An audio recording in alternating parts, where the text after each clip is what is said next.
자, 그다음에 이제 박태준이라는 사람을 제가 오늘 이야기를 하는데 신년 다 나름대로 희망을 가지고 용기를 가지고 뭔가를 이루려고 하는 그런 각오가 되어 있는 시기이죠. 1월입니다. 지금도 하다못해 희망을 가져라, 용기를 가져라, 도전하라 이렇게 이야기를 많이 합니다. 하지만 말하기는 쉽습니다만은 실제로 희망과 용기를 가지고 도전해서 성취를 이뤄내는 사람은 그렇게 많지 않습니다. 희망을 가지고 용기를 가지고 도전해서 성취했다.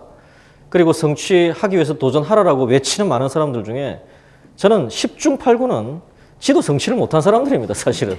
예. 최소한 성취를 못한 것도 성취했다고 강변하거나 좀 심하게 말하면 사기를 치거나 그런 사람들이 정말 적지 않다고 생각합니다. 별것도 아닌 성취로 포장하는 데 성공했을 뿐인 사람들이 많습니다, 제가 보기에는. 박태준 회장은 정말 말 그대로 굉장히 어려운 상황에서 희망과 나름 용기를 가지고 도전해서 성취한 사람입니다. 그리고 저는 지난 몇십 년 우리나라의 산업화 과정에서 이런 분들이 많은 분이 계시지만 그 중에서도 정말로 존경할 수밖에 없는 분이라고 저는 개인적으로 생각합니다. 산업화의 과정, 사실 정확하게 말하면 1962년부터 시작했습니다. 1962년 1월 13일이 우리나라 제1차 경제개발 5개년 계획이 공식적으로 시작된 날입니다. 오늘이 2012년이죠, 그죠? 2012년. 딱 되어서 이제 50년이 지났는데 이러한 여러 가지 과정을 나타내는 여러 가지 또 사람도 있고 사건도 있고 어떤 프로젝트도 있습니다. 프로젝트인데 이 과정을 가장 잘 나타내는 가장 돋보이는 한 사람이 이제 박태준 회장이라는 분이고요. 이 한 사람의 생애, 인생의 그 과정이 굉장히 잘 농축이 되어 있습니다. 그래서 이제 그걸 이분의 되짚어가면서 이야기를 하겠고요. 또 하나는 그럼 왜 갑자기 박태준을 얼마나 알길래 박태준에 대해서 이야기하느냐 궁금하시지 않습니까? 저도 사실 박태준 회장을 잘 알지는 못합니다. 잘 알지는 못하고 이분의 아들도 아니고요. 저는 인연은 한 번 있습니다. 한 번. 제가 이제 2006년에 박태준 회장을 한번 인터뷰를 할 기회가 있었습니다. 그러니까 그때 개념이 산업화 세대에게 386 세대가 묻는다 이런 개념입니다. 예. 산업화 세대가 다 이제 세상을 떠나셔 나가는 그런 과정에서 이 386 세대 386이라고 하는 게 약간 민주화와 이제 커플링이 되는 그런 이제 세대들인데 이 세대가 산업화 세대에게 진짜로 한번 물어본다. 당신의 경험이 어땠는가? 그리고 당신이 후세대에게 해주고 싶은 말이 있으면 무엇인가? 이제 그걸 물어보는 형태의 인터뷰였습니다. 근데 그 이제 점심을 곁들여서 한 4시간 정도니까 적지 않은 시간입니다만은 하여튼 했습니다. 물론 인터뷰를 하기 위해서 그냥 가지는 않죠.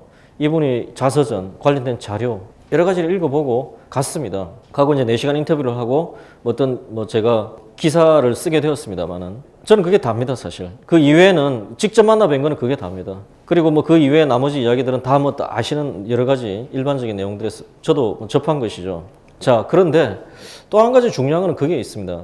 세상을 살다 보면 많은 사람을 만나고 또 헤어지고 하기 마련인데요. 고대 헬라어에 사람의 시간을 두 가지로 봤다고 하죠. 카이로스가 크로노스인가 그렇습니다.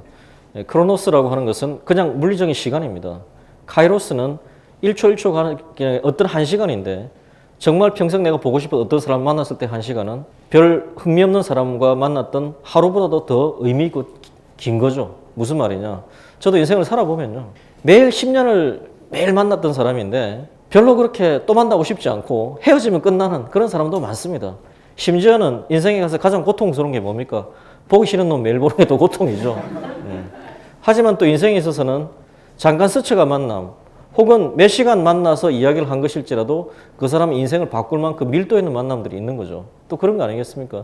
저는 제가 박태준 회장이라는 그 개인에 대해서 많이 한다 이런 이야기를 감히 할 수는 없습니다만은 그래도 한 4시간 정도에서 저도 나이가 어느 정도 먹었으니까 한 50 바라보는 나이면은 사람 그래도 한 한두 시간 이야기해보면 대충 또 감이 오는 측면도 있습니다. 더불어서 흔히 말해서 이제 이분에 대해서 듣던 여러 가지 이야기들에 대해서 직접적으로 제가 한번 느껴보는 그런 시간이 되었고요. 그것이 이제 저희 인연을 먼저 밝힙니다. 예. 자, 제목은 독재도 빈곤도 기억하게 하라라고 합니다. 그래서 박태준 회장에 대해서 명예회장에 대해서 쓴 공식 전기가 이거죠. 예. 즉, 스티브 잡스에 대한 책은 지금도 교보문고에 가면 수십 권 있습니다. 근데 사실 스티브 잡스 악수도 한번 못 해보고 쓴 책이 대부분이죠. 근데 그 중에서도 딱 한 권의 정전이 있죠. 정전. 그죠? 우리나라로 치면 조선왕조 실록처럼 정사가 있듯이 그게 바로 최근에 나온 그 한 권이죠. 그건 스티브 잡스가 인정을 하고 인터뷰해 준 거기 때문에 마찬가지로 박태준 회장에 대한 정전은 이 책입니다. 이 책은 동화죠. 그 유명한 조정래라고 하시는 소설가께서 어린이용 동화책을 썼다고 하는 것이 이것입니다. 62년 1월 13일 날 경제개발 5개년 계획이 시작되었습니다. 그리고 종료가 이렇게 된 지금 한 50년 딱 전입니다. 마침 하다 보니까 다 신문에 맨날 나오는 이야기지만 한 번 더 하겠습니다. 1961년 1인당 국민소득 82불, 유엔에 뭐 등록된 140개국 국가 중에서 137등인가 했다고 하는 거죠. 그리고 국내 총생산 21억 불입니다. 2010년에 2759불, 대략 작년 2011년은 추산하기를 24,000불 정도로 지금 보고 있죠. 엄청나게 올라온 거죠. 물론 인플레이션도 있었겠지만 그걸 감안하더라도 대단하게 올라온 거죠. 그 다음에 21억 불에서 1조 불로 올라왔습니다. 뭐 1조 한 2천억 불 정도 되었겠죠. 2011년에는. 근데 북한의 1인당 국민소득은 1960년에 137불이었습니다. 우리나라의 2배였습니다. 도저히 국내에서는 비교가 안 되는 나라가 2010년에 주로 보건지수에서 추정해 보건데 한 661불이라고 이제 보고 있는 거죠. 공식 이제 통계는 없지만은 이보다 훨씬 더 못할지도 모릅니다. 어쨌든 같은 생물학적 DNA를 갖고 있는 한민족이고 소위 한계래고요. 그 다음에 아까 제가 말씀드렸다시피 기본적으로 해방 직후에 광공업에 있어서 북한은 최소한 우리나라의 3배였습니다. 3배. 물론 전쟁이 나서 많은 산업시설이 파괴되었지만은 그 남한도 마찬가지였고요. 또 산업시설은 파괴되었지만 지하자원은 그대로 남아있는 겁니다. 그죠? 지하자원은 우리나라에 한 10배 가까울 겁니다. 그런 나라가 어떻게 해서 이만큼 차이를 냈는가 하는 것은 물론 그 사회 시스템이었죠. 그래서 제가 아까 기고한 포브스에 나온 겁니다만 하여튼 이겁니다. 386이 만난 철강 박태준이다. 근데 이분이 이제 한 말이 독재도 빈곤도 기억하게 하라. 라고 하는 거죠. 이거는 후세대에 하는 말이죠. 돌아가시기 좀 전에 2007년에 중앙일보에서 일면으로 21세기를 한국을 어떻게 할 거냐 이제 뭐 이런 이야기를 했습니다. 이제 성장이라고 하는 부분을 다시 한번 생각해 볼 때가 됐고 로마의 개방성을 이제 우리나라가 배워야 한다라고 하는 그런 이야기를 했었습니다. 근데 여기에 대한 자세한 이야기는 생략하도록 하겠습니다. 자, 이제 이분에 대해서 제 나름대로 이제 나름의 해석입니다. 이번에 이제 인생을 보면은 이제 하나하나 말씀을 드리겠지만은 굉장히 이 한국의 현대사가 농축되어 있습니다. 농축되어 있습니다. 일단 1927년 부산시 기장군 장안읍 과거에 장안면이라고 하는데 6남매 중 장남으로 태어납니다. 기장 아시죠? 기장은 미역이 유명하죠. 미역. 그죠? 기장 미역. 주변에서 어떤 분이 출산하셨을 때 기장 미역 갖다 주면 최고의 선물입니다. 거기서 출생을 하셨고요.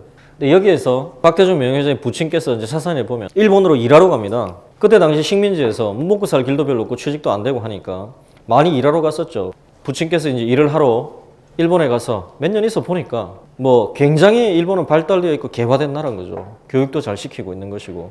그래서 그때 장남이 좀 똑똑하니까 장남을 데려와서 여기서 키워보자. 그리고 학교를 보내자. 그런 생각을 한 겁니다. 그때 당시에. 그래서 그때 어린아이를 일본으로 데리고 갑니다. 그리고 일본에서 학교를 보내고 키웁니다. 지금으로 치면 네팔이나 방글라데시에서 온 노동자가 와 보니까 한국이 괜찮은 거예요. 그리고 애를 데리고 와서 학교를 넣을 수도 있는 거예요. 예를 들어서. 그러니까 지금으로 치면 어떻게 변두리 쪽방촌에서 방 하나 얻어놓고 살면서 자기 아들 하나 데려와가지고 학교를 보내는 겁니다. 자, 그렇게 되었습니다. 자, 그 당시에 학교를 다니는데 일본 학교를 그것도 그때 소위 말하는 그때 당시에 조선인이 가난한 집의 조선인이 다니는데 지금으로 치면 왕따의 대상이었겠죠. 당연히 대접 못 받고 다니는 겁니다. 그래서 이제 어릴 때부터 여러 가지 무시당하지 않기 위해서 운동도 열심히 하고 싸움하면 지지 않으려고 하고 그건 흔히 있을 수 있는 이야기입니다. 자, 근데 그 상황에서 공부를 해가지고 와세다 대학을 입학을 합니다. 와세다 대학을. 그럼 대단한 거죠. 와세다 대학에 공대 진학을 합니다. 와세다 대학 공대를 진학했는데 이제 해방이 되면서 2년을 이제 중퇴를 하게 되죠. 그래서 한국으로 돌아옵니다. 그래서 48년 21세에 소위 남조선 경비사관학교 6기생으로 입교를 해서 이제 군인의 길을 가게 되는 것이죠. 이것이 이제 그 사진입니다. 소위 말해서 학창 시절의 사진이죠. 그러니까 이게 소위 말해서 일본에서 중학교를 다니면서 왕따를 당하면서도 꿋꿋하게 자신의 포지션을 확보하는 학생의 모습이었죠. 그리고 이제 군대 있다가 결혼을 이제 하게 되는 겁니다. 자, 그런데 여기에서 상당히 또 재밌는 이야기가 있습니다. 그 육사를 들어갔을 때인데요. 이 평생에 이제 박정희라는 사람을 일종의 리더로 모시면서 여러 가지 성취를 이루는데 군대에 들어가서 박정희 라는 사람과의 만남, 이게 또 상당히 그 극적이고 좀 흥미롭더라고요. 뭔가 하면 그 소위 육군사관학교 그 8기생으로 이제 입교를 해서 수업을 이제 듣는 거죠. 이렇게 수업을 듣는데 뭐 군대 갔다 오신 분들 다 아시겠지만 수업이 뭐 제시훈련도 있고 뭐 포술도 있고 독도법도 있고 여러 가지가 있는 거예요. 근데 그 중에서도 가장 어려운 탄도하기 그렇게 어렵다고 합니다. 탄도. 총을 쏘았을 때 그 총알이 어떤 궤적을 그리면서 날아가서 어떻게 떨어지느냐 하는 것. 사실 이 탄도학은 무기 역사를 보면 대단히 중요한 학문이죠. 왜냐하면 사실은 근대 세계는 대포에서 그 나라의 운명이 결정되는 역사였거든요. 대포. 그리고 근대 해전은 근본적으로 뭐냐? 대포와 배를 결합하면서 소위 말하는 군함, 우리가 말하는 이제 전함이 생겼고 그것이 또 국가를 결정을 지었죠. 대포와 배가 결합하기 전에는 어떤 해전이었냐면 사실은 그냥 배는 크지만 그 안에 타고 있는 사람들이 그냥 상대방 배에 넘어가가지고 싸워서 이기는 전쟁입니다. 그 육전의 연장이 대포가 나오기 전까지의 전쟁이었다면 그 근대전은 뭐냐면 대포가 배로 올라간 거죠. 즉 대포와 배가 융합이 되면서 전함이 만들어지고 근데 이제 흔들리는 배 위에서 대포를 정확하게 쏘아서 맞추는 것이 절대로 쉽지 않았을 것이고요. 또한 배가 무게중심이 있는데 그 무거운 대포가 갑판 위로 올라가면서 무게중심이 흔들려 버리기 때문에 이 조선술이 굉장히 발달을 하게 됩니다. 그래서 대포는 근대 세계를 이해하는 굉장히 중요한 키워드입니다. 대포가 그 나라의 운명을 결정할 정도로 중요하다면 국력을 동원해서 대포를 만들고 대포를 연구하겠죠. 대포를 연구하는 가장 중요한 것 중에 하나가 탄도학입니다. 왜 탄도학이냐면 이 정도 거리에서 어떤 각도로 어떤 장량을 넣고 쏘았을 때 내가 맞출 수 있다. 그게 바로 정확도인데 그것을 계산해내는 것이 제일 중요한 거거든요. 그래서 탄도학을 계산해내는 것이 그 나라의 사실 가장 중요한 국력의 핵심이었고요. 그래서 사실 여러분들이 지금 오늘도 쓰고 계시는 컴퓨터가 탄도를 계산하기 위해서 최초의 컴퓨터가 만들어집니다. 그 정도로 탄도학이라는 게 이제 어려운 것이고 고등수학이 들어가는 것이죠. 그리고 이때는 당연히 컴퓨터도 없었고 계산기도 없었기 때문에 다 손으로 하는 거죠. 박태준 생도가 소위 사관학교 생도가 되어서 뭐 사실 그때 육사라고는 하지만 그 혼란기에 지금처럼 뭐 다 시험 치고 들어갔겠습니까? 그런 말로 어중이 떠중이 웬만한 애들 그냥 모이는 데예요. 어떻게 보면. 근데 이제 뭐 동기들도 사실 대학 와세다 정도 대학 정도 다니다 온 사람이 몇 명이나 됐겠어요. 사실은. 자, 그 상황에서 개인적으로 탄도학 과목이 있길래 개인적으로 궁금했다는 거예요. 야, 우리나라에도 탄도학을 가르칠 만한 교수가 과연 어느 정도 있을까? 그 사람의 수준은 어떨까? 그렇게 궁금해하고 있는데 이제 탄도학 시간에 키가 땅딸막하고 얼굴 까마잡잡하고 눈매가 매섭게 생긴 소령 한 사람이 뚜벅뚜벅 걸어 들어오더니 나 박정희 소령이요. 탄도학 교관입니다. 그러더니 이제 수업을 쭉 하더라는 거죠. 이렇게 앉아 계시는 뭐 한 100명이 앉아 있었다고 한다면 그 말 알아듣는 사람 거의 없다고 보면 되는 거죠. 거의 없다고 보면 되는 거고 뭐 거의 한 70-80%는 정말 뭐 독일어라고는 하나도 못 알아듣는 애가 독일어로 강의 듣는 것과 동일한 그런 수준이었을 거라고 저는 추측합니다. 박정희 소령이 이제 쭉 탄도학 수업을 하고 거의 마무리 단계에서 자, 제군들 잘 알아들었는가? 나 이제 잘 알아들었는 걸 한번 테스트 해보기 위해서 문제 하나 낼 테니까 한번 풀어볼 수 있으면 와서 풀어보시게 라고 하면서 문제를 하나 탁 내는 거예요. 근데 이제 박태준 생도가 탄도학을 들으면서 정말 놀랐다는 거죠. 실력에. 저 정도로 가르치는 사람이 있나. 굉장히 어려운 수학일 거 아닙니까? 그거를 정말 하나도 막힘이 없이 쭉 풀어내는 거기에 상당히 이제 감명을 받고 있었는데 딱 문제를 낸 거죠. 근데 이제 뭐 주변에 보니까 아무도 뭐 사실 그 문제를 낸 게 풀으라고 낸 게 아니라 야, 너희들 얼마나 임마 멍청한 놈들인지 좀 자각해라 임마 이 자식들아. 뭐 이제 이런 분위기로 낸 거예요. 사실은 누구도 풀 거라고 생각도 안 했죠. 근데 이제 박태준 생도가 제가 한번 풀어보겠습니다 하더니 나가가지고 그 문제를 쫙 풀었다는 거죠. 그러니까 다 놀랐고 그 중에서 제일 놀란 사람은 교관이 놀란 거죠. 교관이 야 설마 그랬더니 이제 자네 이름이 뭔가? 예, 박태준입니다.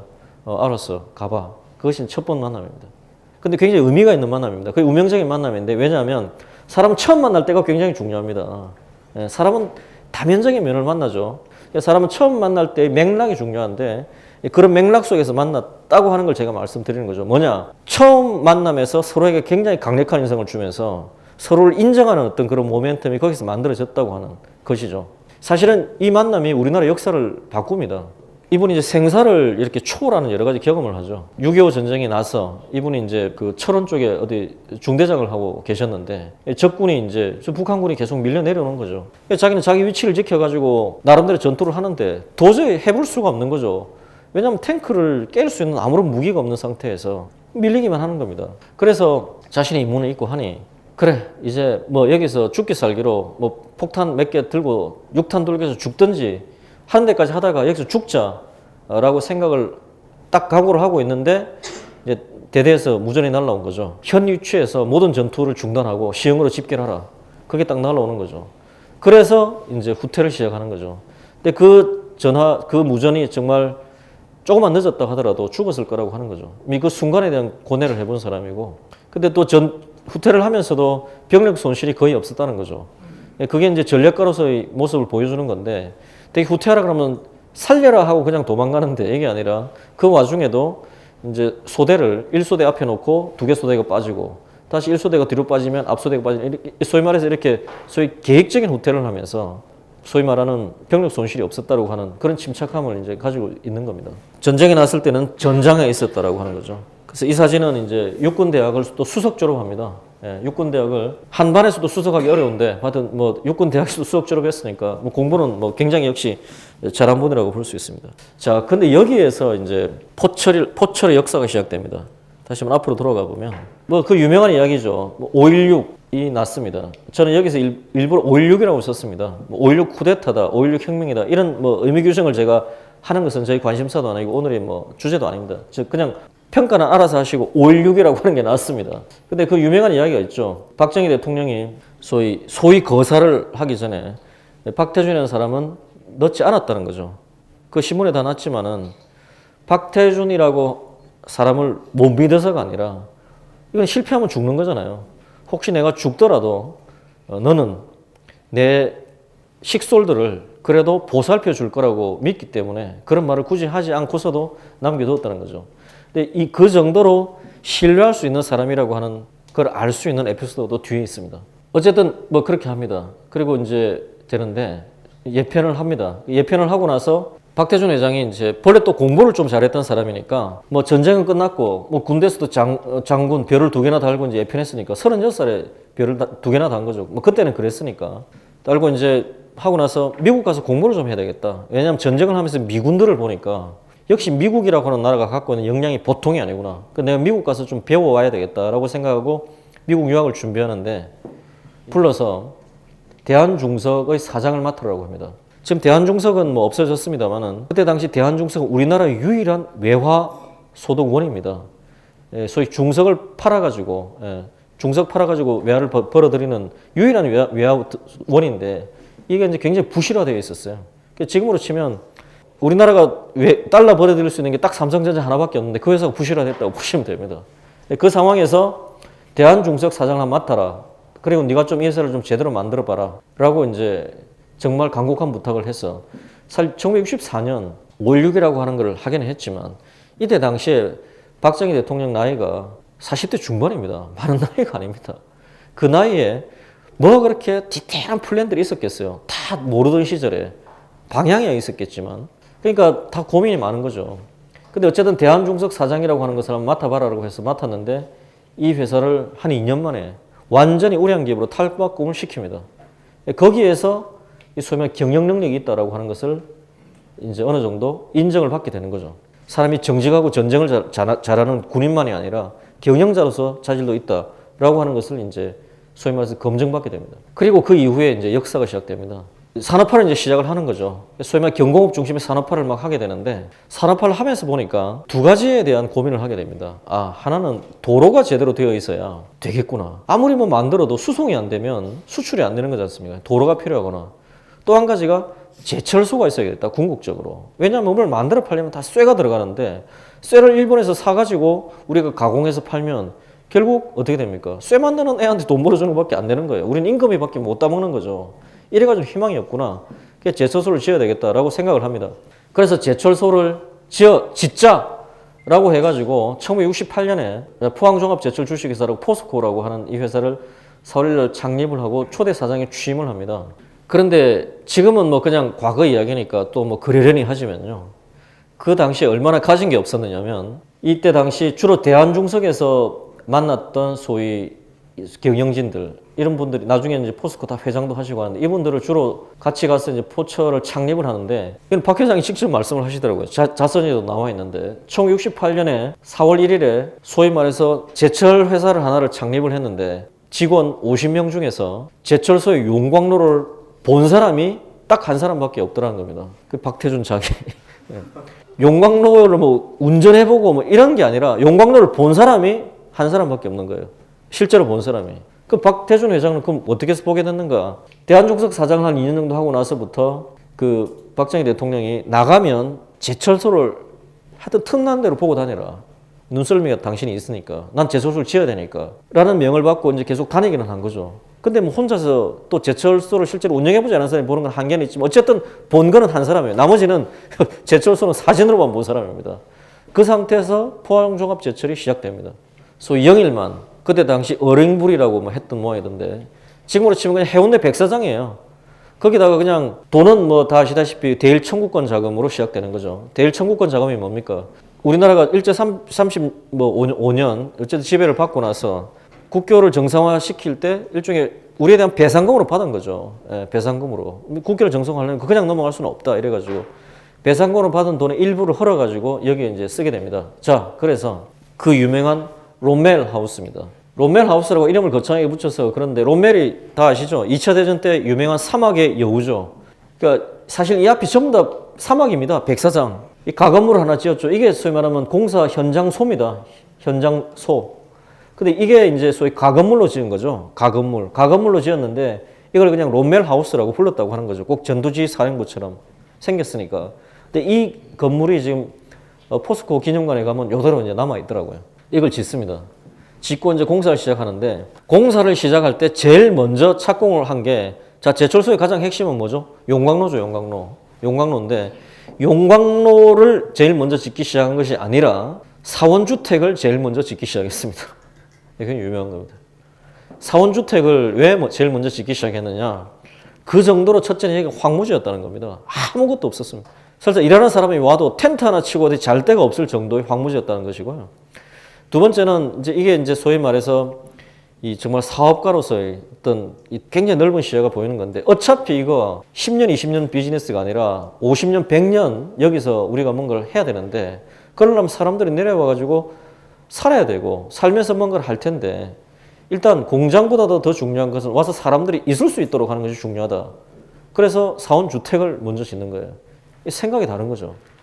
자, 그래서 사원주택을 먼저 짓기 시작하니까 그때 당시에 사실 우리나라에서 판잣집에 사는 사람이 별로 없었을 텐데 그래도 뭐 벽돌집이라도 지으니까 그 자체가 대단한 거지만은 그걸 되다 보니까 또 어떤 이야기가 나왔느냐. 사실 제철소 이거 다 아시죠? 그때 당시 제철소를 짓기 위해서 타당성 검토를 다 했는데 소위 말하는 세계 최고의 전문가, 전 세계 모든 철강 전문가들은 한국에서 제철소는 할 필요도 없고 이유도 없고 하면 무조건 실패한다라고 이야기했었습니다.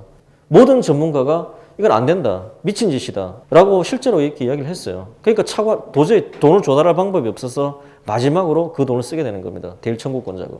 우리나라 신문들 그때 당시 검색해 보면요. 우리가 알고 있는 모든입니다. 모든 정치인들이 모두 다 반대를 합니다. 모든 종교 지도자들, 모든 학자들이 다 반대합니다. 왜? 안 되는 거예요. 근데 안 된다고 볼 수밖에 없는 게 아니 포항종합제철을 창립할 때 직원들도 용광로를 본 적이 없는데 일반 뭐 학자, 종교인 뭐 봤을 리가 없는 거죠. 안 봤으니까 반대하는 건 당연한 거예요. 그렇지 않습니까? 그 상태에서 그나마 직원 사택을 지으니까 국회에서 뭐라고 했느냐. 박정희 저 썩은 정권이 박태준이라고 하는 자기 그나마로 시다바리를 내세워서 제철소를 짓는다고 이야기만 해놓고 실제로는 집 지어가지고 팔아먹고 돈 빼돌리려고 한다라는 이야기 당연히 나오지 않겠어요? 당연히 나오지 않겠어요? 그렇게 난리를 또 치는 거예요. 예. 뭐 여하튼 그런 이야기가 있을 정도로 굉장히 비관적이고 부정적이었다고 하는 거죠. 그래서 이게 그 롬멜 하우스에서 회의를 하는 장면인데 여러 가지 사진 중에 저는 이게 굉장히 인상 깊더라고요. 흑백이기 때문에 그때 굉장히 어떻게 보면 걱정스럽고도 음울한 걱정되는 분위기 잘 나타나 있고요. 이 박 회장의 얼굴이 참 좀 고뇌에 차 있는 것 같지 않습니까? 예. 이게 잘 되는 회사 사장이 으스대는 게 아니라 정말 머릿속에 5만 가지 생각이 왔다 갔다 하는 얼굴이라고 저는 좀 보이더라고요. 저는 사실 제가 뭐 그래도 뭐 포스코에 비교도 안 되지만 그래도 그래도 한 300명 되는 조직입니다. 300명 되는 조직 다 나름대로 다 자기 조직에서 다 일을 하시잖아요. 팀장으로 계시면 그래도 한 적으면 4, 5명, 많으면 한 10명 거느리고 계실 거고 팀원이면 그래도 자기 밑에 내가 사수면 조수라도 하나 있을 것이고 그 한 10명, 20명 되는 조직도 나름대로 끌고 가려면 참 생각이 복잡할 수밖에 없어요. 근데 뭐 오죽했겠냐 하는 생각이 들게 하는 그런 사진이죠. 그 다음에 이제 박정희 대통령이 뭐 10차례 이상 여기를 이제 방문을 했는데 소위 4번 뜬 겁니다. 이제 시작을 했습니다. 박정희 대통령이 롬멜하우스에 와서 2층에서 보고를 받고 창밖을 내다보는 이 장면인데 이거 굉장히 유명한 장면인데요. 밖을 내다보면 그냥 사하라 사막이에요. 진짜 사하라 사막에 그냥 뭐 트럭 몇 대 왔다 갔다 다니고 사람들이 그냥 뭔가를 하고 있는 겁니다. 그냥 그걸 내다보면서 그때 당시에 이제 그 마을이 뭐 몇 개가 있었는데 한 서너 개 있었겠죠.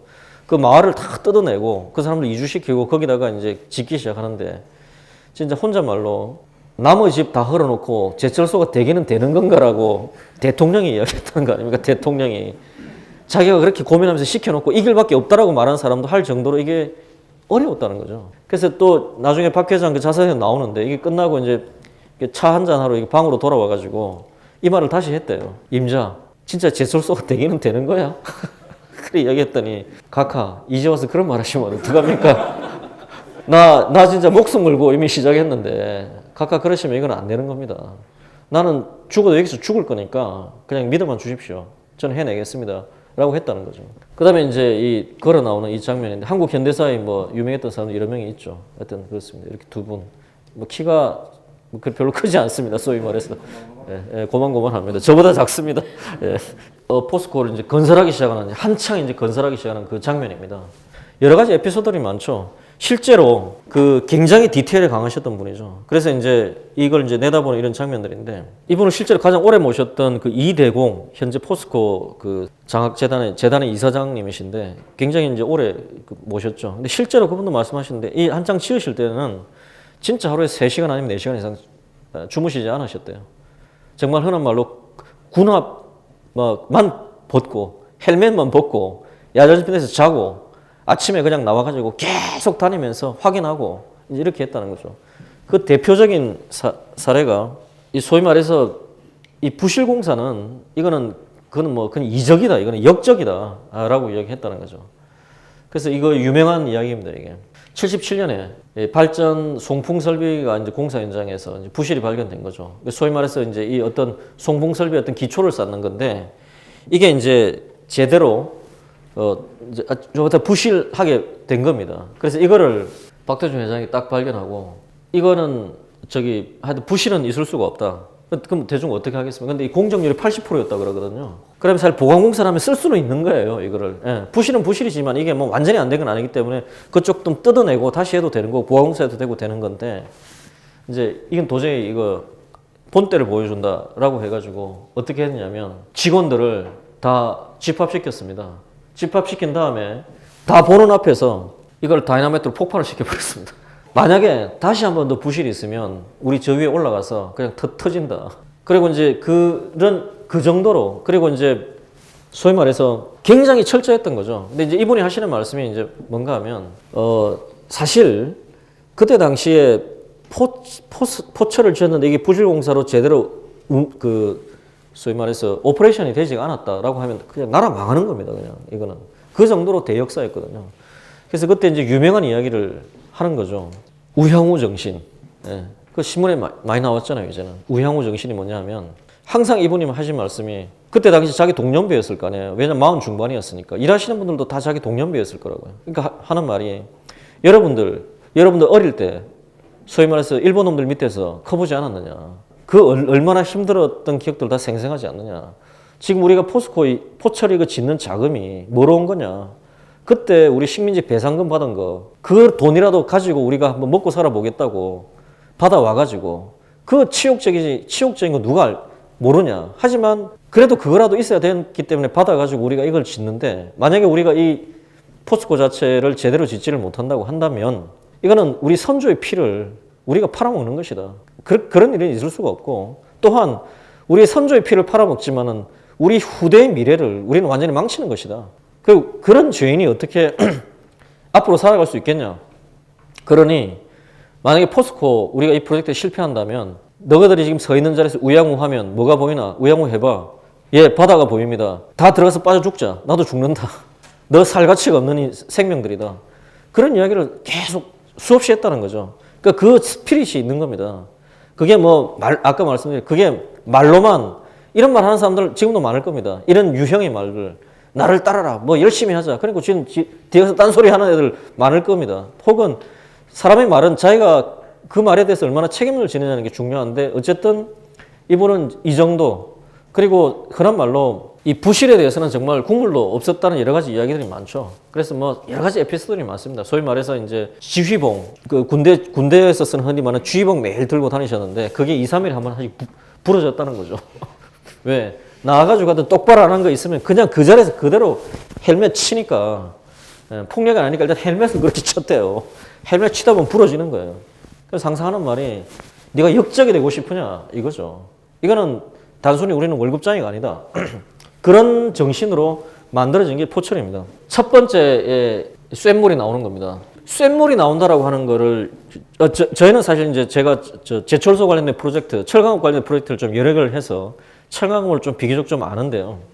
이 제철소는 기본적으로 석탄하고 철광석을 넣어가지고 끓이는 거죠, 그죠?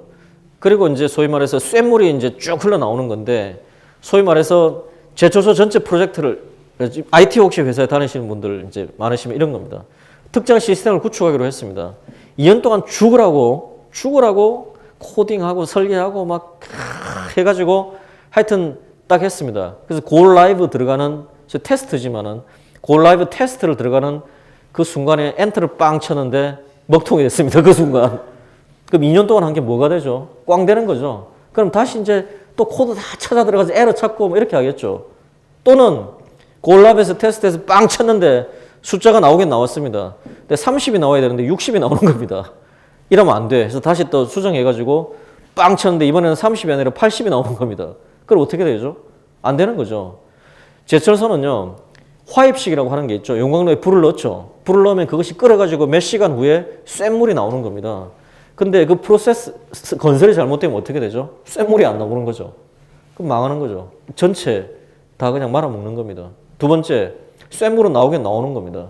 근데 쇳물이 썩은 쇳물이 나옵니다. 퀄리티가 안 나오는 쇳물이 나오는 거죠. 그럼 그것도 망하는 겁니다. 소위 말해서 쇳물이 나오는 그 순간, 그 73년이니까 몇 년에 걸친 그 프로젝트가 실제로 성공을 하느냐 마느냐는 그 순간이 쇳물이 나온 순간입니다. 이게 쇳물이 나온 순간. 이때 안 나왔으면 우양우해야 되는 우양우해야 되는 그 순간에 나왔습니다. 나왔는데 이게 이제 유일하게 한 장 남은 그 순간의 사진이죠. 그리고 이제 처음으로 나왔던 이 핫코일에다가 이제 이렇게 하는 장면입니다. 이게 이제 그 이후에 2기, 2고로죠. 고로를 용광로를 하나를 만들고 이제 성공을 하고 용광로 두 번째를 만드는 거죠. 성공을 해서 이제 불을 넣는 그 장면입니다. 이제 불을 넣으면 이 불이 이제 축축축축 해가지고 한참 후에 이제 쇳물이 나오는 그런 장면이죠. 그래서 아무것도 없는 상태에서 이제 조광겸이 2,800만 톤을 만든다고 하는데 이 박태준 회장이 사실 굉장히 어떻게 보면 이제 읽어보면 참 과격한 에피소드 많습니다. 아까 보여드린 대로 부실공사했다고 다이너마이트로 폭파시키면서 한 번만 더 하면 나부터 저 위에 올라가 있을 거고 너희들 다 올라와가지고 같이 죽자. 그거 사실 지금 이야기하니까 하지만 그거 농담으로 했을 것 같지는 않죠. 최소한 그렇게까지는 안 한다지만 그 정도로 절박하게 하는 건데 그리고 여러 가지들 많은 거죠. 소위 말해서 이제 아주 디테일에 강했다는 거 하나가 이제 이럴 수 있는 거죠. 박 회장이 이제 출근을 해가지고 출근을 하다가 예기치 않게 어떤 그 현장 여러 개 중에 하나에 간 거죠. 가가지고 이제 쭉 이렇게 보고 몇 명 출근해나 뚝 보고 일하는 거 보고 이제 8시에 맨날 회의를 하니까 8시에 이제 회의를 딱 하는 거죠. 회의를 하니까 이제 현장 소장, 그쪽 현장에 몇 개 현장 소장들이 간부들이 와가지고 회의를 하니까 현장 소장 야, 박 소장, 당신 지금 현장에 지금 몇 명이고 몇 명 일하고 있어 이렇게 하겠죠. 그러니까 이제 이 사람은 헐레벌떡 그냥 출근했으니까 설마 거기 왔다 간 줄은 모르고 총원 몇 명에 몇 명 결혼이고 몇 명 지금 일하고 있습니다. 그래? 내가 그때 세본 숫자가 좀 다른 것 같은데 다시 한번 확인해봐. 이제 이렇게 된 거죠. 뭔가 이렇게 숫자가 정확하지 않다는 걸 알았어요. 그러면 직원들 보내가지고 한번 숫자 세봐. 랜덤하게 몇 번을 해봤는데 숫자가 딱 아구가 안 맞아 떨어지는 거예요. 좀 이상하다. 그래서 어떻게 했느냐. 어느 순간 갑자기 사이렌 딱 불어가지고요. 전체 현장을 봉쇄를 해버립니다. 그리고 현장과 현장 간에 사람을 절대로 이동하지 못하게 딱 봉쇄를 해버리고 움직이면 죽인다. 그렇게 하고 그 안에 사람이 들어가서 사람 세는 겁니다. 세보니까 사람이 예를 들어서 1000명 있다고 하는데 실제로 800명밖에 없는 거야. 그럼 뭐냐? 여기서 센다 그러면 여기 있는 애를 일로 가서 빼고 왜? 대가리 숫자가 1당이잖아요. 이 부정이 있었던 거예요. 그렇게 이제 찾아내는 거예요. 그리고 또 하나는 그 유명한 일화가 이 일화만 이 에피소드는 재밌으니까 한 번은 이제 또 어떤 공사를 하는데 이 파일을 쭉 박잖아요. 기초를 단다는 용광로가 얼마나 무겁겠습니까? 용광로를 얻는 그 땅에 파일을 얼마나 집안을 단단하게 해야 되겠습니까? 이거는 용광로 하나 얹어지면 100년을 가는 건데 이게 기울어지면 끝장이잖아요. 근데 어쨌든 이제 뭐 그런 공사인데 또 그날도 막 열심히 돌아다니다가 그냥 아무도 못 보는 건데 어느 순간 이제 크레인이 싹 가다가 어떤 H빔을 그러니까 파일을 슬쩍 건드린 것 같은데 그것이 아주 미세하지만 살짝 기울어지는 거를 아무도 못 봤는데 이 박 회장 눈에는 들어온 거예요. 그게 이상하다 해가지고 야 저 포크레인 이래 가져오라 그래. 그 포크레인 기사한테 야 저기는 H빔 네 눈앞에 대는 대로 10개면 10개 다 밀어봐 그랬어요.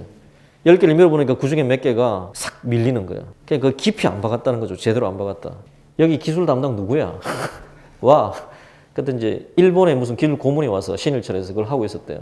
어떻게 했겠어요? 임마 너희들이 우리나라 와서 이렇게 해가지고 그거 다 더러운 거 참고 돈으로 받아서 우리 먹고 살아보겠다고 이거 하는데 네가 여기 와가지고 너 이런 식으로 해?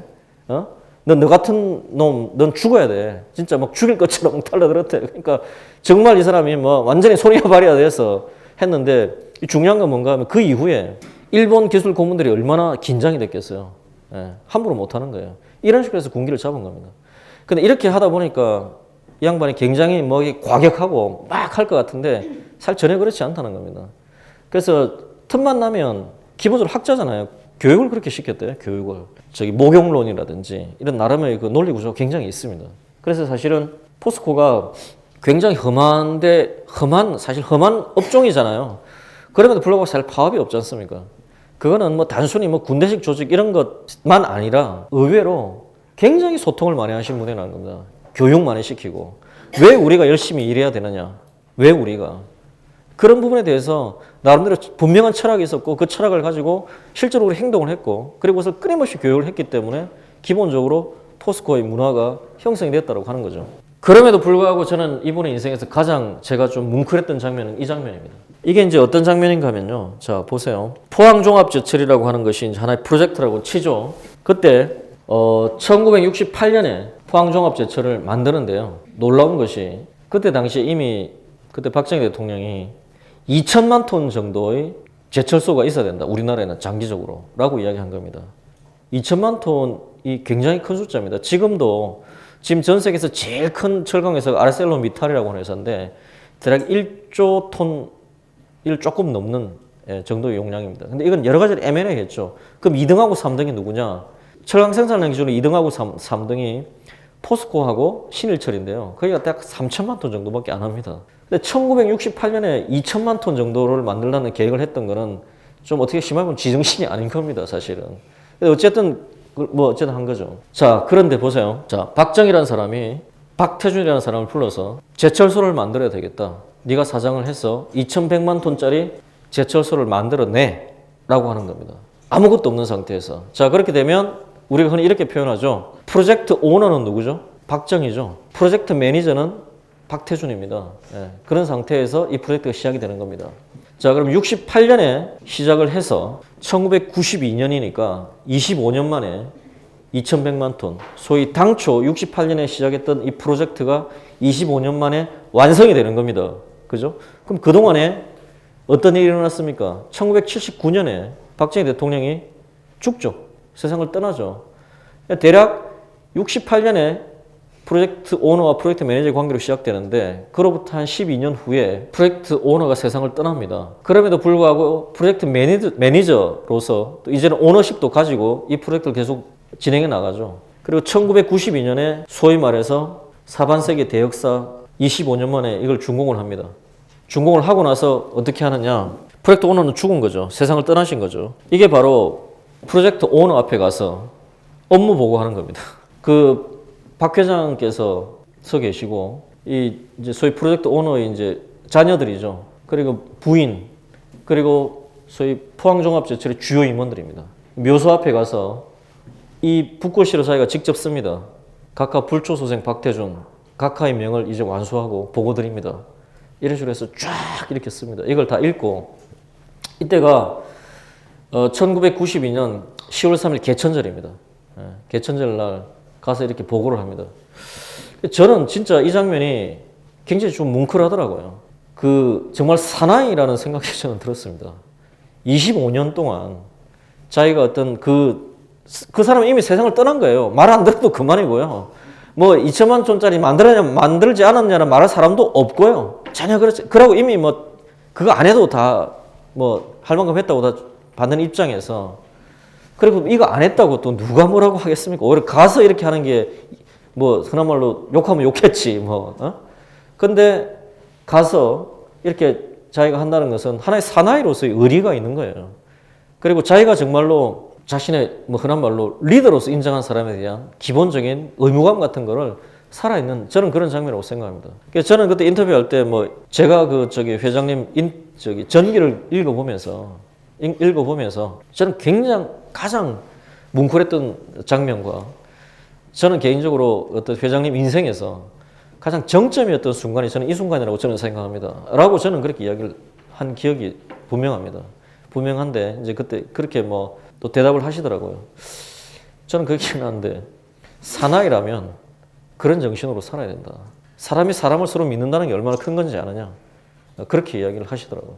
그래서 이제 이게 박태준 회장의 그 모습입니다. 이 모습을 제가 이제 마지막으로 했냐면 이게 이제 이 사진으로 시작했죠.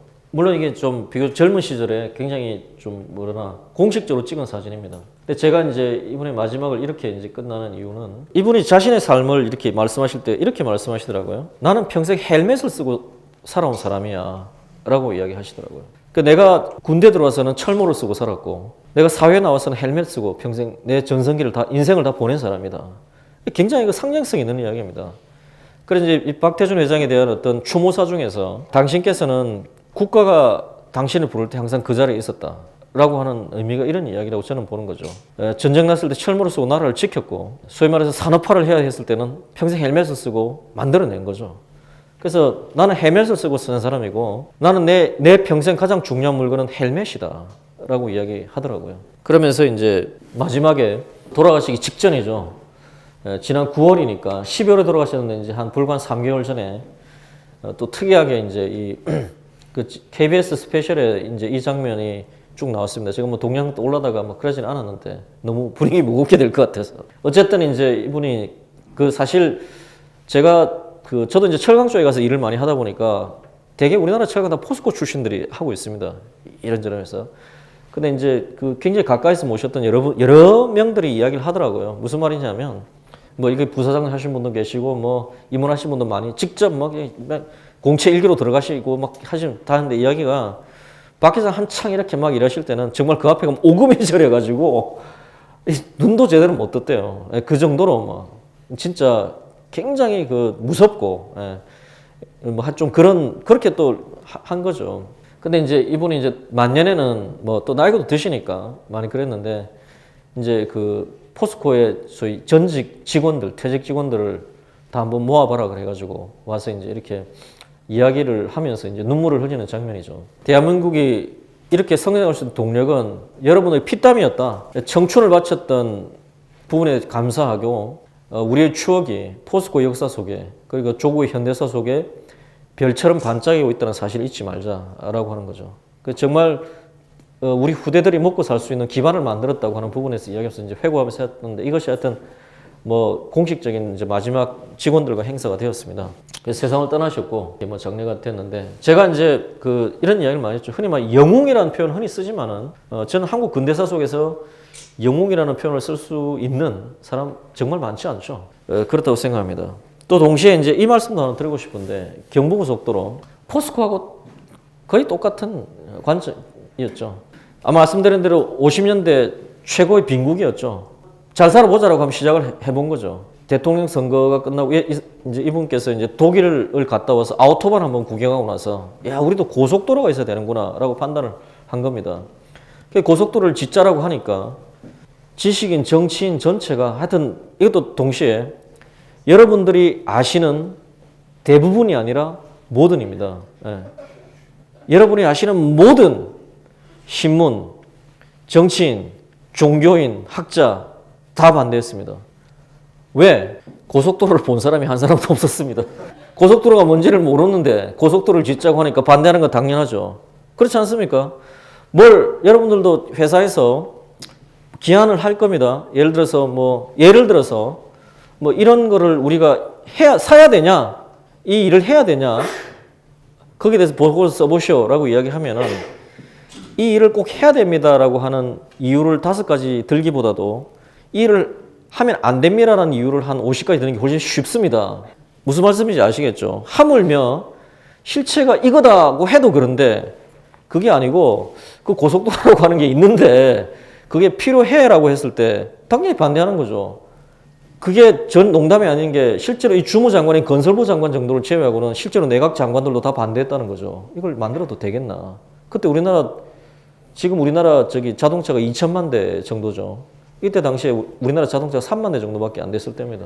1960년대 초반에 경제개발하기 전에 우리나라의 소위 젊은 경제학자라고 하는 애들이 해외 순방을 하고 나서 이렇게 실제로 얘기했다는 거죠. 우리는 왜 인도네시아나 태국처럼 잘 살지 못하며 우리는 왜 필리핀처럼 민주주의를 하지 못하나? 왜 우리 농촌은 이다지도 가난하며 산업은 또한 이렇게 싹수조차 없단 말인가? 그리고 이 고속도로가 꼭 필요하다. 이걸 해야 된다라고 하니까 그때도 저거 고속도로 짓는다고 해가지고 부실공사에서 다 돈 떼먹으려고 하는 농이다. 뭐 이런 이야기 엄청나게 했었죠. 그러면서 어떤 유명한 교수가 이름은 아직 이야기하지 않겠습니다. 조금 이따 이야기하겠는데 이 사람이 이런 칼럼을 씁니다. 글을. 고속도로를 도대체 왜 만드는가? 그걸 만들어서 뭐 하겠다는 건가? 자가용 가진 사람 몇 명이나 된다고 농토를 가로질러 길을 낸단 말인가? 기어이 길을 닦아 놓으면 그나마 소수의 부자가 그들의 젊은 처첩들을 옆자리에 태우고 전국을 놀러 다니는 유람로가 되지 않겠는가? 또 이걸 보고 막 난리가 나가지고 또 뭐 반대했다는 거죠. 누가 썼냐면 서울대학교 경제학과 변형용 교수라는 사람이 쓴 글입니다. 그 본질을 잘 아셔야 돼요. 무엇이 제가 말씀드렸죠. 입으로 떠드는 거는 저도 입으로는 제가 예수 공자 석가 될 수 있어요. 입으로는. 근데 예수님이 하신 말씀 중에 10분의 100분의 1이라도 실천하기는 어려운 거예요. 그렇지 않습니까? 누가 현실을 제대로 본 사람입니까? 이건 뭐 정말 제가 어떤 정치적 그게 전혀 아니라 저도 이건 앞에 박태준은 저에게 이 아이디어는 제가 어떤 분이 하는 이야기를 듣고 누구라고 말씀 안 드리겠습니다. 듣고 제가 한번 생각해 본 건데 맞더라고요. 우리나라 대통령들입니다. 물론 윤보선이라는 사람이죠. 이 사람은 이제 내각 책임자에서 대통령이기 때문에 대통령 중심제의 대통령하고는 좀 힘이 다릅니다. 근데 어쨌든 대통령이라고 치고요. 윤보선 장면을 같이 봐도 상관없습니다. 짧았지만은 어쨌든 이제 이승만, 윤보선, 박정희, 최규하, 전두환, 노태우, 김영삼, 김대중 그 이후는 좀 다른 시대니까 제가 연배도 다르니까 논외로 하고요. 우리나라 산업화에서 가장 기여한 대통령은 누구냐? 박정희. 저도 그렇게 생각했습니다. 또 사실입니다. 근데 이제 저는 이게 누가 맞다 틀리다 그래 관점을 제가 한번 공유하고 싶은 건데요. 대략 박정희 대통령을 많이 찍을 겁니다. 저도 그렇게 생각하고 있고 그건 틀림없는 사실입니다. 하지만 다른 관점 하나를 제가 이야기해 보면 이 사람이라는 거죠. 이승만입니다. 저도 사실 학교 다닐 때 제가 이제 학번은 지금 82학번입니다. 이제 82학번, 소위 386세에 가졌던 여러 가지 이제 패러다임들이 지금 이제 30대에도 굉장히 영향을 많이 미치고 저도 학교 다닐 때 제가 고등학교 1학년 때 저희 11.6이 나서 박정희 대통령이 이제 세상을 떠났습니다. 저는 태어날 때부터 내 기억이 닿는 한 대통령 박정희였습니다. 그러니 이제 그런 분이 이제 세상을 떠났다고 했을 때 충격은 지금 북한에서 김정일 죽었다고 했을 때 느끼는 그 감정의 뭐 좀 준하겠죠. 뭐 걔네들은 상당히 이제 어떻게 보면 연출되는 것이 물론 많겠지만은 좀 그런 거는 있었던 거죠. 뭐 그러고 이제 굉장히 나름대로 저도 이제 그런 교육을 받고 학교를 들어갔습니다. 대학을 갔습니다. 대학 갔더니 또 상당히 다른 시각에서 이야기하는 겁니다. 굉장히 독재, 뭐 죽일 놈, 뭐 탄압, 인권 이제 이런 이야기들을 굉장히 많이 하는 거죠. 그래서 또 뭐 그 말도 맞아요. 내가 좀 생각을 잘못했구나. 뭐 그런. 또 뭐 그렇게 또 한 세월이 지나고 또 학교를 졸업하고 사회 나와서 여러 가지 제 경험을 해보면서 그렇지만은 않구나 또 뭐 이런 생각도 하는 건데 아까 말한 대로 제가 뭐 박태준이라는 사람은 박정희와 어떤 산업화의 주역이었죠. 자, 근데 이제 이 이승만이라는 사람이 왜 산업화에 가장 기여를 한 사람이라고도 볼 수 있느냐는 거죠. 이다 아니다가 아니라는 거죠. 더 볼 수 있느냐. 무슨 말이냐. 저도 이승만 하면요. 딱 떠오르는 게 독재자. 6.25 때 한강다리 끊어놓고 혼자만 도망갔고 뭐 서울 사수하겠다고 했더니 다 거짓말이었고 뭐 주변에 하여튼 뭐 온갖 독재 4.45 개헌에 막 온갖 이상한 놈들 부패하는데 그것도 막지도 못해가지고 데몬스트레이션 일어났는데 뭐 거기에 따라서 뭐 그냥 떠나갔고 독재자 그냥 뭐 이런 애 뭐 그 정도 이미지였습니다. 학교 다닐 때부터 뭐 비교적 뭐 오랫동안.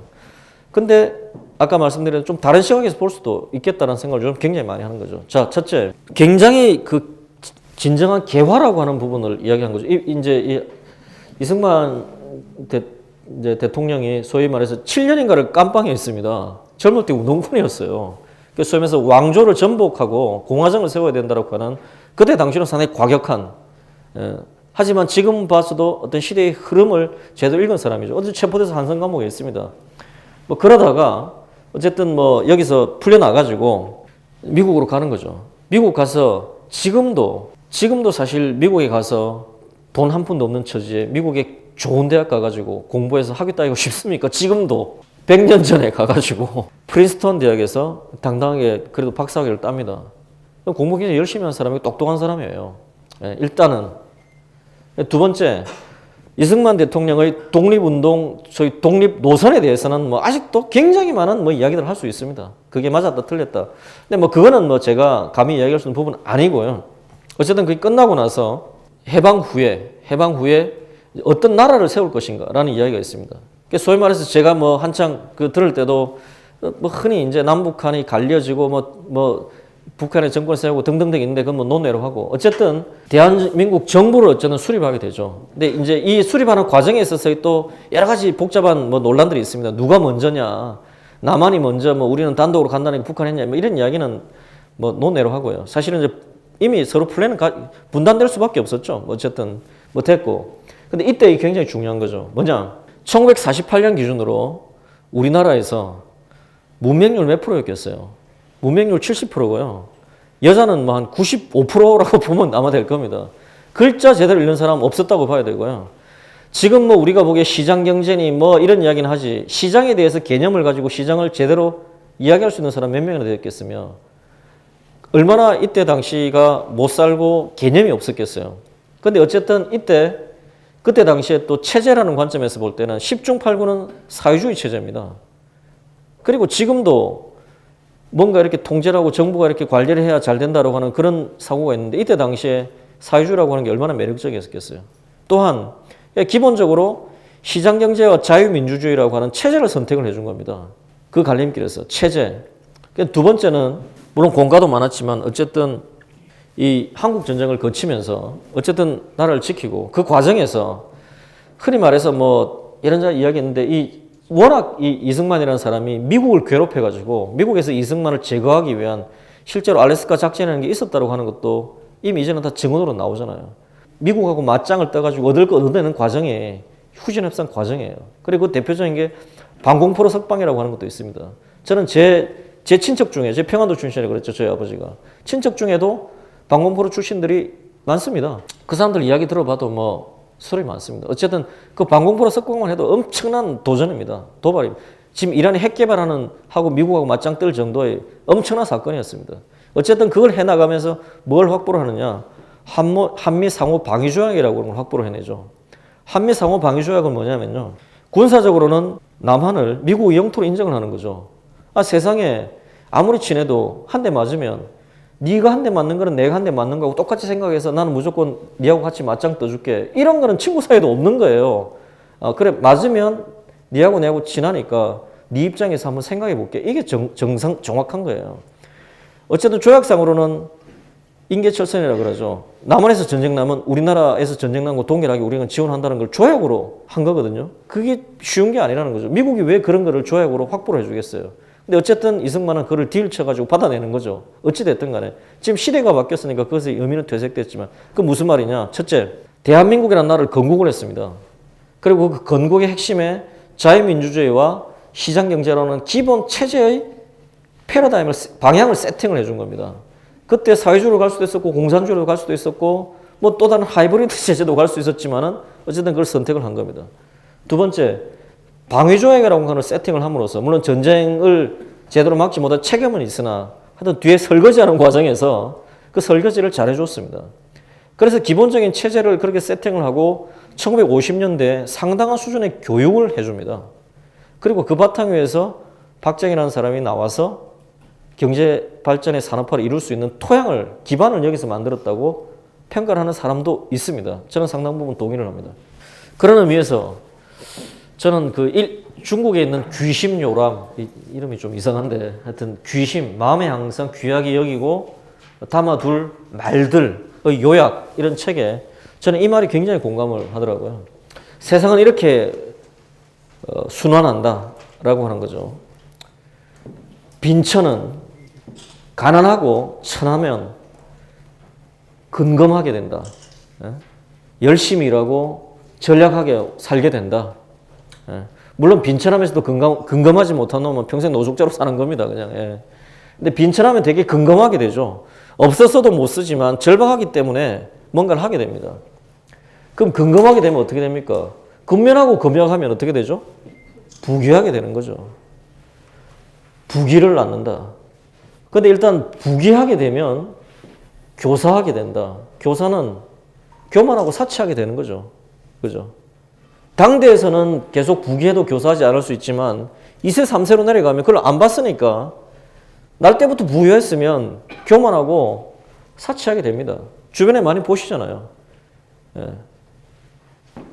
입에 술면서 금숟가락 물고 태어나서 노숙자로 죽는 놈이 많은 게 세상이죠. 낳고 교사는 의미를 낳는다. 방종하고 나태하게 되고 일단 방종하고 나태하게 되다 보면 다시 빈천하게 된다. 이렇게 세상은 순환한다. 야, 나는 이거를 읽으면서 이 후국하게 나오는 이야기인데 굉장히 공감했습니다. 개인도 마찬가지고 집안도 마찬가지고 조직도 마찬가지고 국가도 마찬가지죠. 그러면 내가 가장이라고 하면 어떻게 되겠어요? 또 내가 한 조직의 장이라면 어떻게 되겠어요? 뭐 기업. 빈천하니까 근검하게 되죠. 이건 자연스럽게 되는 겁니다. 근데 근검하게 되면 부귀하게 되죠. 이까지는 갑니다. 근데 부귀하지만 교만하지 않게 계속 리바이벌 해나가고 리뉴얼 해나가고 그런 것이 이제 리더의 임무겠죠. 한 집안도 마찬가지죠. 내가 가난하게 태어나서 열심히 노력해서 부귀하게 됐는데 자식 새끼 보고 야 나는 이렇게 됐지만 너는 다시 거지로 시작해라 이렇게 하지는 않잖아요. 그러니까 너는 부귀하게 살아라. 하지만 내가 빈천하고 근검했던 정신은 물려주겠다. 이렇게 되는 거죠. 그걸 물려주지 않으면 어떻게 되죠? 당연히 교사하고 은밀하게 되다가 그 자식은 이제 빈천하게 뒤지는 거죠. 말년에. 그거죠. 그러니까 리더라고 하는 것은 뭡니까? 근검하게 만들고 그 이후에 부귀하게 만들지만 부귀하지만 교사하지 않게 끌고 나가는 것이라고 생각을 하는 거죠. 그래서 저는 박태준 회장은 빈천한 시절에 태어나서 근검하게 살았고 그래서 부귀의 바탕을 만들어준 사람입니다. 그리고 그 세대입니다. 저희 세대는 부귀했지만 교사하지 않고 은밀하지 않도록 소위 말해서 리뉴얼 해 나가는 것이 저는 저희 세대의 역할이라고 생각되는 거죠. 근데 만약에 그것이 안 되어서 교사하고 은밀하게 되면 제 아들 때는 빈천하게 되겠죠. 또 뭐 그렇게 될 수밖에 없는 거죠. 뭐. 그런 면에서 마지막으로 짧은 인생 영원 조국에 라고 하는 말을 다시 되짚어보면 이것이 박태준 회장의 인생관입니다. 평생 이제 이 말을 가슴에 담고 살았다는 거죠. 소위 말해서 이제 와세대 대학 중퇴하고 한국에 와서 6.25 치르고 죽을 거 살아난 거죠. 그걸 보면서 느낀 게 짧은 인생 영원 조국에라고 생각했다는 건데 저는 이제 이분은 참 마무리가 역시 표리가 부동했다라고 생각을 합니다.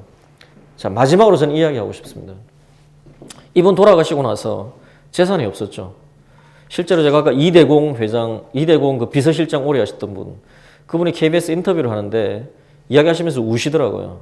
그러니까 그 우는 거는 사실은 편집을 하다가 그냥 이렇게 울음이 나와서 그냥 찍혀진 건데 사실은 일반적으로 편집을 하는 장면인데 나왔던데 이렇게 이야기하는 거죠. 사람들은 잘 모르지만 그 정도를 일궈낸 사람이 자기, 나, 돈이 전혀 없고 이대공 나 자신보다도 더 가난하다. 그 이야기를 하면서 이제 뭉클하신지 이제 우시는 거예요. 정말 하나도 개인적으로는 가진 게 없다는 거죠. 그러기 쉽지 않거든요. 공인으로 산 겁니다, 평생을. 무슨 말이냐면 산업화 시대에서 여러 가지 사실 그 산업화 시대의 상징이 될 만한 사람들이 많습니다. 또 하나의 상징이 되기에는 또 나름의 찬반이 갈릴 수밖에 없는 그런 입장에 있는 것 같습니다. 김종필이라고 하는 분, 저는 개인적으로는 당연히 모르지만 정치를 오래 한 사람은 일단 복잡해집니다. 복잡해집니다. 그는 그 사람의 개인이 좋고 나쁘고를 떠나서 물 자체가 복잡해질 수밖에 없는 물인 것 같습니다. 그다음에 정주영, 이병철 다 우리나라 대표 기업 만들었고 엄청나게 고용 창출했고 우리나라를 이만큼 일군 주역 중에 한 사람이죠. 하지만 근본적으로는 자신을 위해서 돈을 번 사람들입니다. 그렇지 않습니까? 자신을 위해서 돈을 벌고 그걸 자식들에게 물려준 사람입니다. 물론 그 자체가 대단한 거기는 하지만 그건 일반적인 사람의 욕망의 범주를 벗어나는 건 아닙니다. 제가 보기에는. 근데 박태준이라는 사람, 산업화의 상징으로서 저는 손색이 없다고 생각합니다. 개인적으로 이만한 성취를 한 사람 정말 찾아보기 어려울 뿐더러 그럼에도 불구하고 자기 자신은 아무것도 챙기지 않았습니다. 그렇게 세상을 떠날 수가 있을 것 같습니다. 이분이 만약에 떠나면서 재산 한 2, 300억 있다라고 해도 누구도 손가락질하지 않을 것 같습니다. 그 정도. 아니 동네에서 농사 짓다가 갑자기 개발돼가지고 보상만 받아도 몇백억 버는 세상에 그렇지 않아요? 이 정도 된 분이 그 정도 했는데 2, 300억? 2, 3천억? 돈이 아니에요, 사실은. 개인 재산이 있다고 해도 욕할 거 하나도 없는 겁니다. 그런데 사실 포스코 주식 단 한 주도 안 가지고 있었다는 것은 사실은 그건 굉장히 놀라운 거예요.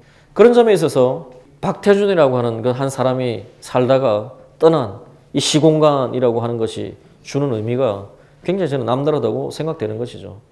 물론 이제 지금 이 시점에 앞으로 30년 후에 엄청난 영웅 이 시점에 어디선가에는 자기 자신을 성장시키고 있겠지만은 정말 이 정도의 그 어떤 성취와 도전 그럼에도 불구하고 공인으로서 살았던 사람을 그렇게 쉽게 찾아보기는 어려울 거라고 저는 생각을 합니다.